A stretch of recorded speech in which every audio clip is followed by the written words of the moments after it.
Hello and welcome to the Evolution of Medicine podcast. It is Wednesday, October 1st, and I'm here, your host, James Maskell. And some of you may not know this, but it is National Kale Day. And National Kale Day may be a celebration of a particular plant, but it does have some implications for the evolution of medicine. And so I am absolutely thrilled to have here today with me a good friend, Dr. Drew Ramsey. He is the co-founder of the National Kale Day. He is also a assistant clinical professor of psychiatry at Columbia University, and he is here with me for this podcast. Dr. Ramsey, so great to have you here today. James, great to be here with you. Excited to talk all things kale, and really special to be here with you on National Kale Day. Yeah, well, it's a huge day. Well, look, this is the Evolution of Medicine podcast, first and foremost. So let's just start there. You know, we have an epidemic of mental health issues in America right now and in all kinds of places across the world that are westernizing. Is kale, or can kale play some sort of part in shifting that? Can kale save us, James? I mean, I think that's the question, and I think the answer is a resounding yes. That's the question, right? We have an epidemic of mental health disorders, so we really need all hands on deck.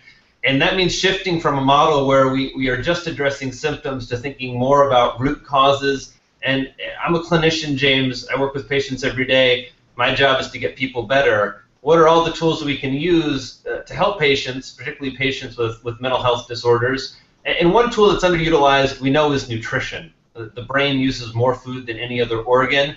And that's where kale comes into play, not like, you know, it's just kale, but kale teaches us these fundamental lessons about nourishing ourselves and nourishing our brains.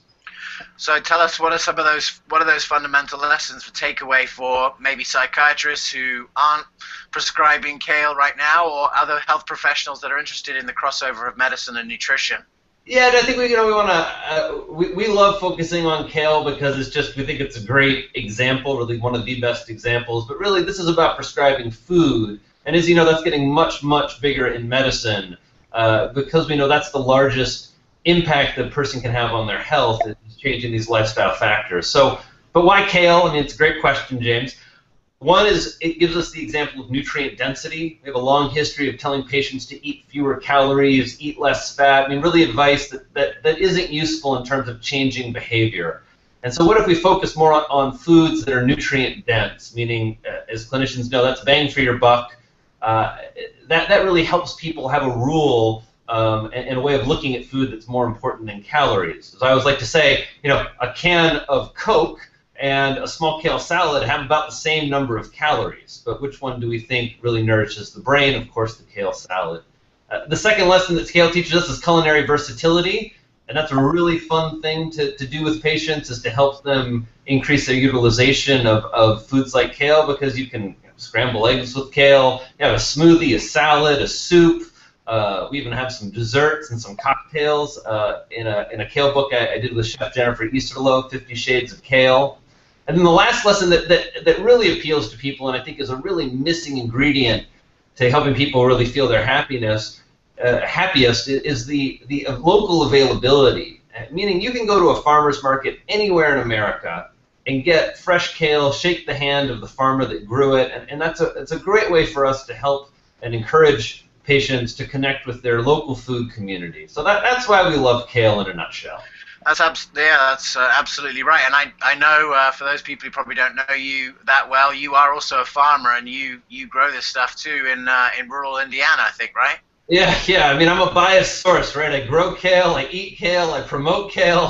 So, but yeah, I grew up on a farm in southern Indiana. We have 127 acres, mixed use. We have a lot of great pastures we've rehabilitated, and just a giant kale patch. We grew 37 varieties last year, which is a really wonderful and fun plant to grow, and it's been a really enjoyable part of my life, getting involved with it. You know, that basic level of the seed and the plant, all the way into how do you help people incorporate this into their clinical work, is something that really changes patients' eating behavior. Absolutely. Well, look, there are a lot of people out there who are on this journey of trying to get people to eat more kale. You know, I know a good friend of mine is Joe Cross from Fat, Sick, and Nearly Dead. He loves some kale. You know, you've done some of these books, 50 Shades of Kale, and you know, the National Day. What are some of the ways that you see that are really getting through to actually helping people to engage into it, and maybe some of the groups that are sort of less likely to engage in high kale eating?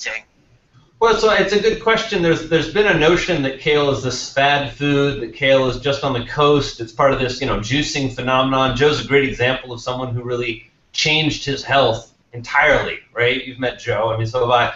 Changed himself entirely by changing his food. What I'm really excited by is all the engagement that we have around the country. That this isn't a fad food. This isn't something that just, you know, the green community is eating. This is a food that is really spreading out all over. So if you look at the events for National Kale Day, I mean, some of my favorite events are happening in the Midwest, where I think a lot of people are surprised there's a revolution about eating for health. So we have Eskenazi Hospital, which is absolutely just an amazing institution led by Dr. Lisa Harris, and she's just an innovator in healthcare. She built a new hospital, probably I would say one of the most beautiful hospitals in America, and they put a farm on the roof. So they are now growing kale on their roof, taking it down to their cafeteria, feeding it to patients, feeding it to their staff, really using it to teach about food.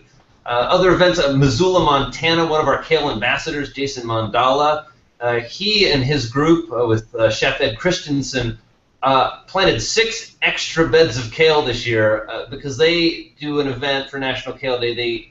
They grow their own kale, and then they make kale chips. They call them ninja chips for all of the kids in Missoula, Montana. This is 8,000 kids last year. So again, I think it gets people excited to be creative, and it's a great food to use. There's buzz around it right now, and we love that at National Kale Day, and are really trying to promote that conversation about these lessons that kale teaches us and how to incorporate it into your diet.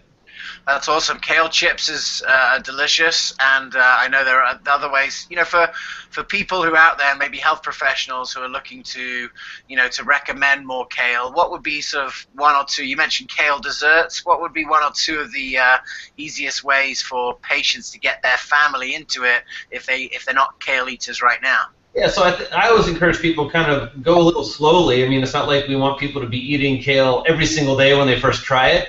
I think for kids, and we've got great resources on nationalkaleday.org. My co-founder, Chef Jennifer Isola, really has a career around superfoods and helping people eat more of them. So she has great recommendations on our site with Kale for Newbies. We really recommend the chips as a great way. I mean, you can make them in 10 minutes, 325 in the oven, little olive oil, little salt, for about 8 to 10 minutes, and you get this really beautiful crispy leaf. So that's it. Kids gobble those up. Love a kale smoothie. Again, a way to, some people find kale a little tough, a little bitter. Blend it up with some blueberries, some ice, a little bit of whole milk. You have a great smoothie there. And then just your simple kale salad, where you add, you know, some nuts, a little bit of something fun in the dressing. I'm big on a lemon vinaigrette and some toasted nuts and a little cheese, and you've got a great, really accessible salad. So. And I think those resources, again, we designed them to really help people approach kale and enjoy it and incorporate it into their diet. Yeah, that's awesome. So National Kale Day, it's how many of you, is this the second or the third one? This is our second year. We started last year. We're October the 1st today, and we've had an amazing groundswell around the country. I mean, James, earlier today, 300,000 kale salads got served to New York City public school kids. Every single New York City public school, that's 1.1 million students, were offered kale. Wow. And so those are the kind of just, you know, sometimes a little beside myself. I just can't, we never imagined it would sort of explode like this. So that's a great event. We're actually just about to head to our flagship party down in Tribeca, which is going to be a wonderful celebration. We'll have wonderful kale bites. We're being hosted by American Flatbread, and just have a really great party set up with some of the top names in kale health and green health and the wellness sphere coming out to celebrate the Queen of Green. So it's really an exciting day for us to see so much engagement. We're on track. We're going to get final numbers, but we think we had schools in all 50 states celebrate. So it's really been a wonderful, wonderful set of progress this year. And we have a lot of, for the first year, we have some sponsors, some of the great Kale farms, WP Rawl, San Miguel, Even Hotels. These are places that have promoted and organizations that have promoted healthy eating and healthy lifestyle for years. They've come on board and partnered with us and just been incredibly supportive sponsors.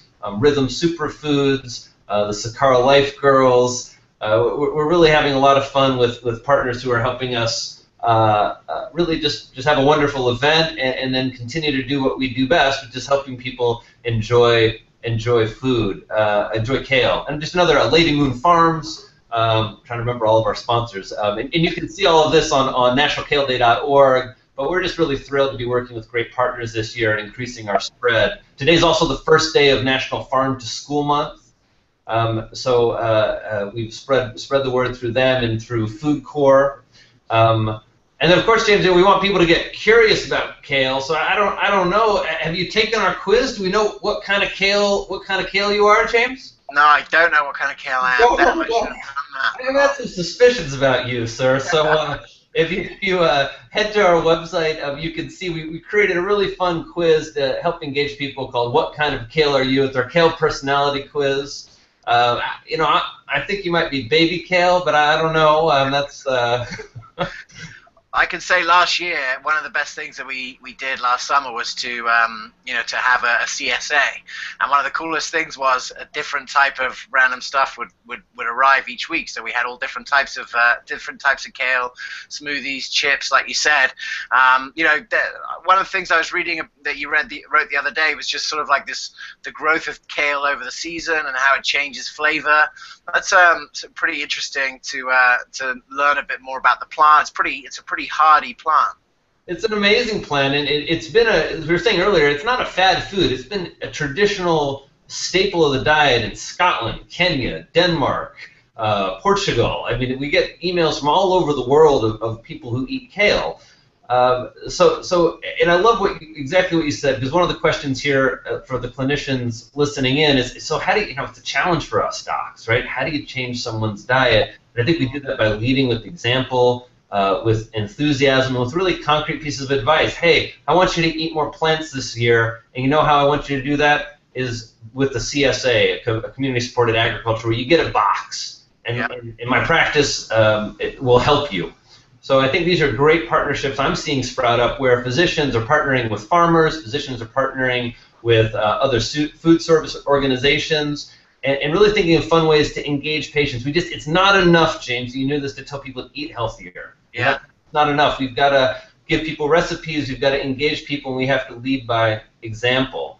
Exactly. One of the coolest things that I've seen in the last year is a doctor in Florida. Florida's doing, Florida's not that easy to grow anything.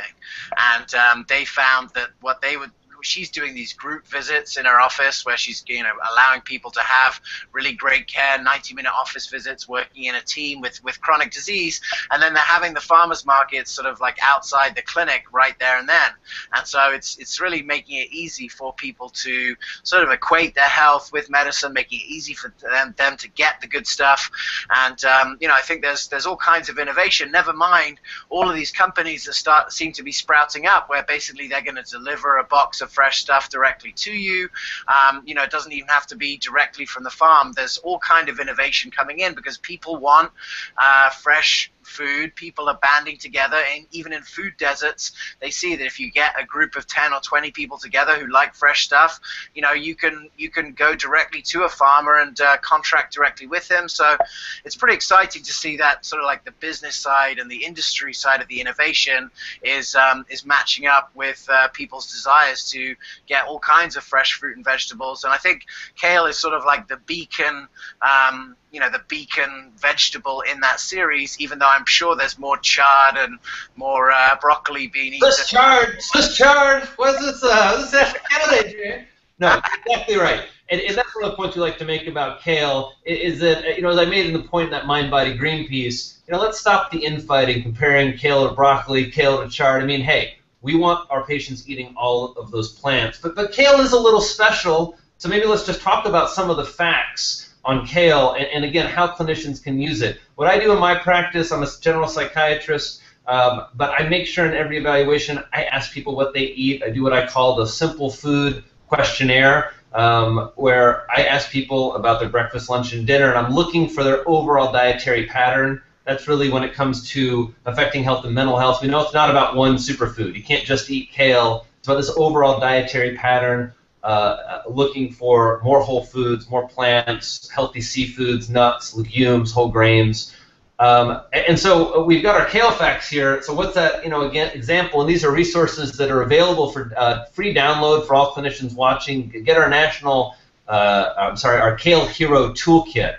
And your staff in your office can print out some of our signs, some of the recipes. You can share those with your patients. But this kale facts slide we like to put up just to show people what we mean by nutrient density, right? So look at this, kale facts. 1 serving, which is a cup of kale. It's about a handful of kale, right? Maybe 3 or 4 leaves chopped up. Only 33 calories. And in those 33 calories, as you can see these numbers, right, 206% of your vitamin A, essential fat-soluble nutrient. It's in a pro-vitamin A carotenoid form, so full of all these fat-soluble antioxidants that we know are essential for optimal brain function. Vitamin C, 134%. So bam, right? Have a cup of kale in the morning. You already are over 100% of your vitamin C. The vitamin K is amazing, and this is a little bit of a warning for some clinicians. If you have patients on blood thinners, you want to be cautious, of course, with any leafy green. And I think also always talk to patients as they hear this buzz. This is a healthy food. You want to make sure and have those patients on warfarin or Coumadin not change their kale consumption without really consulting with you clearly. And of course, there are some rare people who have a cruciferous vegetable allergy or have some find kale very bitter, and there are some tricks around that, like cooking it. But just back to the nutrient density, iron, right? Get a lot of a good amount of iron and protein. I think surprises people. 33 calories per 2 grams of protein. That rivals beef. Wow. So again, nutrient density, and we look at what does that affect. You can really pitch kale in a diverse way as a clinician, right? You can talk about how it helps the brain because of all of those phytonutrients. And its importance in feeding the microbiome, which we know is so important to health now and mental health. Kale is high in iron, so all of the hematological factors we need, along with lots of B vitamins, folate, etc. Bone health. I mean, people were really surprised to learn this. There was actually a trial years ago of they radio-labeled the calcium in kale, and more calcium from kale was incorporated into bone than calcium from milk. So again, as we say, got kale, that it's a great source of calcium, really important. It's what's called low oxalate green, so very absorbable form of calcium. Then, of course, great for eye health, especially patients who are at risk for macular degeneration, sort of top source of lutein, and some other fat-soluble nutrients that are great for eye health. And then of course overall heart health. And if you think about what makes a healthy heart, low visceral fat, eating foods that are very do not tax the system with a big sugar load, foods that feed the gut and feed the microbiome. That's an example of a great food for heart health and digestive health. And of course, kale delivers all of that. So I think the thing that helps clinicians is a quick assessment, looking and seeing what's this diet look like, right? And is it what's missing? And I almost always find the 2 things that are missing are leafy greens and seafood. And so then thinking about creative ways to help patients incorporate into their diet. And of course, the other thing I do in my food assessment is those important questions we forget. It's not just about these amazing nutrients, right? Yeah. Happiness with food is also, who do you get your food from? Right? Can you afford the food that you want? Who do you eat with? Who do you cook your food with? Last night I was up on the Brooklyn Grange. I'm sorry, last week I was up on Brooklyn Grange largest urban rooftop farm in New York City. In America. But we're looking over the skyline. I'm standing in a sun-drenched kale patch with a bunch of people, and as we're workshopping the idea of food and happiness. It's just that moment made us all very happy, right? Even before we ate the kale. So I think those factors are things that also really help clinicians engage patients and really make your patients feel like you're giving them helpful advice, you're giving them something that's executable, that's affordable, and that they're already doing. We know patients are already eating. It's one of those things we can really help change behavior and improve health. Absolutely. Well, look, I'm really excited to have you on the Functional Forum as part of our Evolution of Brain Health event next week on October 6th. And anyone who's watching this, you can tune in on our YouTube channel, which is youtube.com/Functional Forum. One of the things that we're always looking at the Functional Forum, Drew, is not just like, the clinical information, but also like the practical steps to implementing, evolved medicine into the practice. And, we have a lot of people who are watching who are health coaches, and, they want to work with a doctor, and maybe they thought up until now that maybe it was going to be family medicine or pediatrics or primary care was going to be someone that they were going to be working with, but it almost seems like even mental health professionals and psychiatrists and all kinds of professionals could do well in having someone that's excited about helping people change their diets in their practice. I mean, how important has it been to you to have sort of like the right sort of support in your practice or surrounding you to be able to help patients to engage this? Because it's very hard for the doctor to do by themselves in small time increments. Yeah, I mean, James, it's a great point, because we know clinicians out there have limited time with patients, even in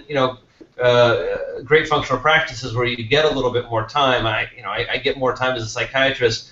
There's a lot to fit in, and this is where we're seeing an explosion in the use of providers like health coaches who can really help patients execute a food plan and a lifestyle modification plan. We're seeing much more kind of creative use of nurses and nurse practitioners. In my practice, I have a nutritionist who works here. I also refer out to some great health coaches like Donna James, Food Coach NYC, and it's really fun because you get to work in collaboration with another clinician. I think as a physician, you get to feel like you're doing a better job, because part of our job is delegating and helping provide a full service for a patient. And it's probably been, in terms of the evolution of medicine, I think one of the most exciting things we've seen of a notion that as a physician, you get to lead a team. And it can be a team that's really helping to change people's lives in a way that's much more effective than one of us just sitting in a room, telling people, hey, you need to eat healthier, you need to eat more kale. We know that's not going to work. We do know if we engage patients around the concepts of motivational interviewing, help patients get into that contemplation stage of how to make a change, help them plan and execute change, and then support it, we know that lasts. That's what the studies of change science tell us. And so it is a place where, if you're thinking about this, first of all, start. Next patient you see, you can say, hey, tell me a little bit about your diet. I guarantee you, you're going to learn something. If you're already a clinician who's doing that, there are all kinds of great ways to execute and improve your service, and I just think it's one step at a time.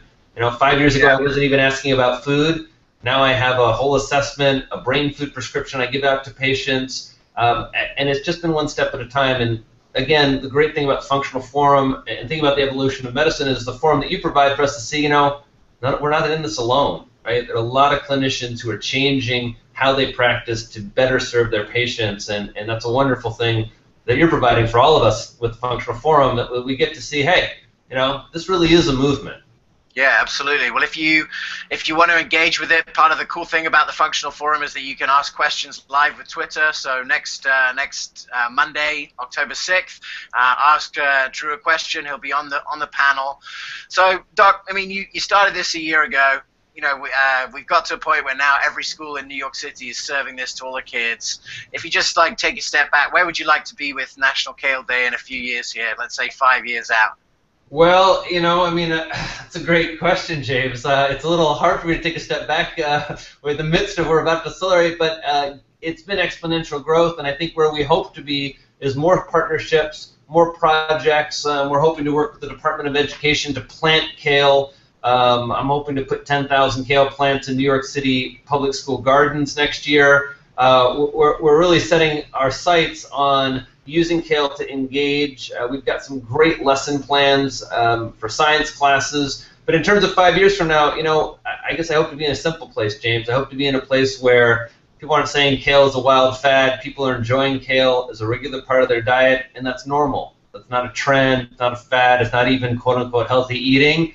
Just eating. If we were there, I would feel great. I guess the last thing is I would like President Obama to make National Kale Day an official holiday. I mean, it's a little bit of a long shot, but I just think, you know, we have all these other food holidays. We have National Hamburger Day and National Chocolate Day and National Birthday Cake Day, National Donut Day. They give out free donuts. You know, National Kale Day, we're giving out a lot of free kale this year. One of our sponsors is going out with 3,000 bunches of kale today. All over Ventura, California was just handing it out. 5 years from now, I hope to see more events like that and more communities engaged around this topic of producing our food, sharing our food together, enjoying our food again. If we could get a few steps closer to that, I'd be thrilled. Absolutely. And I guess the last thought, I mean, people are going to be hearing this on National Kale Day. You know, it may not... It's not too late to go out into your community and sort of help out this year. But if you had to, you know, inspire people to want to do something awesome for next year, I'm sure there'll be how do people keep up to date with what you guys are recommending and some of the exciting things that are going on throughout the year. Yeah, so we've got a really powerful digital presence and just a wonderful team working on that. So first of all, just email us at info@nationalkaleday.org. Secondly, check out our website. There are lots of resources there. And then I would say plan big. I mean, if you told me a year ago that we were, you know, 300,000 kids were going to eat kale today, or that there was going to be a hospital in the middle of Indiana with a kale patch on their roof, I'm not sure I would have believed you. So I would say you'll be surprised if you want to put together an event in your practice, in your community, how good it is, I think, both for you as a clinician to get involved with something that you know is really promoting health, but how much enthusiasm you'll find for the engagements, particularly the physicians out there. I just have people come up to me all the time and just thank me as a doctor for you know, for engaging in healthy lifestyle choices and promoting that. So you know, and as I said earlier, I'm a big believer the best step is the next step. So get involved. Shoot us your email. Think about an event. And National Kale Day, our team is here to help people pull off wonderful, exciting, creative, innovative events around the lessons that kale teaches us. So we'll look forward to hopefully having lots of people listening today. Get involved with us next year. And even if it's today, right, it is today, National Kale Day, take a picture of your kale, throw up hashtag, you know, Kale Day 2014 or hashtag National Kale Day. Let us know that you're enjoying and eating and celebrating. And that'll end this day for us with just a wonderful feeling. Absolutely. Well, it's been so great to have you here, Drew. You know, I just have to say, for all the clinicians here, I get a lot of questions from clinicians. How do I grow my practice? How do I, you know, make sure the patients come in? The one thing that I see that you've done, which is the key thing to doing it, it doesn't matter if it's Kale Day related or otherwise, is taking some initiative to do things. If you're doing things in the community that people like, that people are excited about, I could see clinicians all across the country this year, next year, getting involved with National Kale Day, doing awesome events in their community. And you know, if you're the person that does that in your community, you get a lot of benefits from that as well. And you know, and you're helping people in your community and so forth. I think aiming big is a great piece of advice. It's been so great to have you here on National Kale Day. I hope that a lot more kale is prescribed on today and throughout the year and ongoing. It's a great pleasure to have you here on the Evolution of Medicine podcast. And yeah, I appreciate everything that you've done to take it this far, and I know, just like me, Drew, you're just getting started.